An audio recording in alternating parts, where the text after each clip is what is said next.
ஒருத்தவங்களுக்கு எப்போ மேரேஜ் ஆகும் அப்படின்றத அவங்க ஜாதகத்தை வச்சு நம்ம தெரிஞ்சுக்கலாம். அதாவது குரு பகவான் 7ஆம் அதிபதியை கடக்கிறப்போ ஒருத்தவங்களுக்கு மேரேஜ் ஆகும்.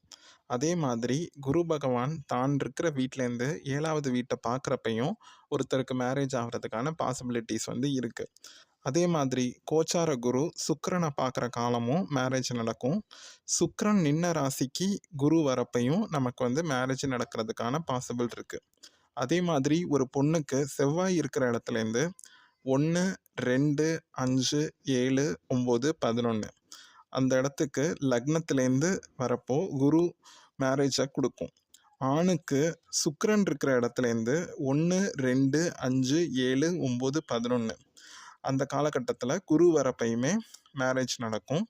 அதே மாதிரி நம்மளோட ஜாதகத்தில் என்ன தசா புத்தி நடந்தாலும் அந்த புத்திநாதன் 1